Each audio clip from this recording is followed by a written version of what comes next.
Hi, Paul from Find My Footwear. Today we're looking at an exciting new model. It's an update. It's the 15th generation shoe. It's the New Balance 1080 V15. The 1080 V15 could almost be a new shoe because it's got a major change.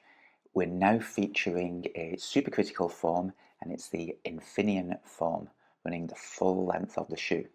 Okay, so it transforms the ride and feel of the model.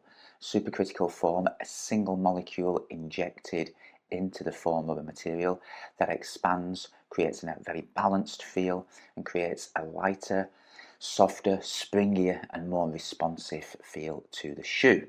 Supercritical forms used in a lot of models now, first time in a New Balance daily trainer. And whereas the previous version of the 1080 was more of an out-and-out soft cushion shoe, the new 1080 V15 is much more responsive. Like I said, Infineon form, the full length of the shoe, weighs in at 261 grams for the men's, that's around 9.2 ounces, 208 grams in the women's, 7.3 ounces. 40 millimeter stack, 6 mil drop, 34 in the forefoot. So a low-ish drop. It feels very smooth when you're running in it, and it's a nice soft impact on it. Like I say, the responsiveness of the Infineon form is noticeable, and it makes the shoe feel a little bit more livelier, a little bit more nimble, and I think it's just a more versatile option now. It's easier to pick up the pace in, and it's super smooth cruisy. Gone is the kind of the sinky feel, and you notice that pushback from the form. It pushes you into the next step. Feels gosh, it's kind of a combination between the previous model and the Rebel, for example, from New Balance. So it has got that livelier running experience to it. We've got a new upper as well, a new engineered mesh design, and it's got these contoured kind of sections to it that gives it a lot more structure and shape around the toe box, and it feels a little bit closer. It fits close to the foot. I've gone true to size. It fits true to size in terms of length and width, but a little bit slimmer, a little bit more huggy around the foot, particularly in that toe box.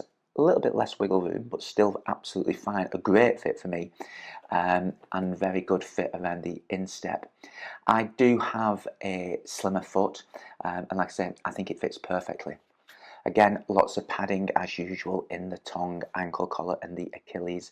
Very squishy in there, no issues at all.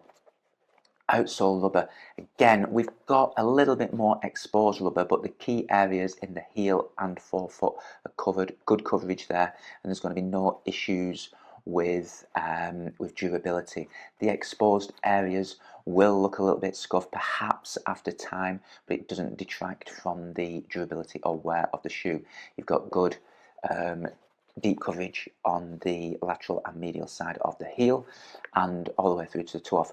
I think this more kind of segmented, this split design does help the shoe feel livelier and springier, gives it a more nimble and responsive feel when you're running in it.